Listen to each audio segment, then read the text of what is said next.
Another important consideration in putting together any of these type of displays is the fact that when you're using these cubes to display the artifacts, you want to make sure that you have neutralized the color of the cube so that the cube does not become the focal point for the eyes of the visitor, but rather that it uses some type of an earth tone is really quite appropriate when you're dealing with ethnographic pieces.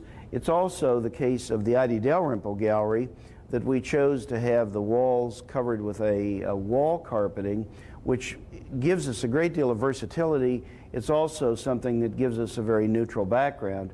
We also, in doing an exhibit like this, we're concerned with such minute aspects of the exhibit as to, for instance, what font you choose for your label nomenclature, and also for the very paper that the labels are printed on.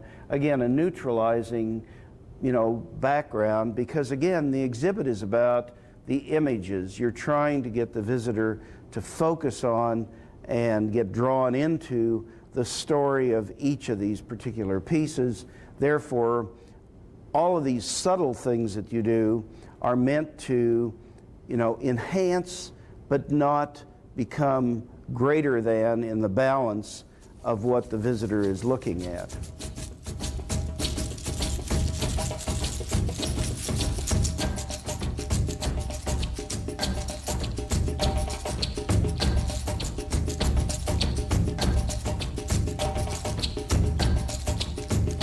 In the myriad of things that you have to consider when you're creating an exhibit, it's not as simple as, well, we get some pieces and we put them in a room and then the exhibit is complete.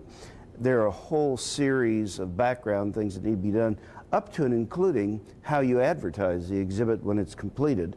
And in this case, we were extraordinarily fortunate to have two students in our class who are art majors who are very deeply involved in printmaking and who produced a series of these beautiful silk-screened original pieces. So each one of these is actually a numbered, signed edition piece. But it's also important when you're creating an exhibit to pick a particular visual object or item that you're going to use as the theme of the exhibit. And in the case of this exhibit, we chose the image of this luau diviner who is in the process of casting a set of oracles on the ground in prognosticating a set of future events. So the poster carries a reversed image of this individual. We have this large blow-up photo image of this same individual, which again is the main theme of the piece. We sent out a series of postcards with this image on it. And then finally, in producing our signage, which is the recognition board thanking those individuals, including the class members, we again carry through the image of the diviner. As I have tried to convey in this discussion, there really are a myriad of considerations that one has to undertake from the inception of the exhibit, coming up with what would be the artifacts that we would be able to procure from a series of different loans. You have to work with a series of different museums and private collections in this case, coupled with then what is going to be the title of the exhibit.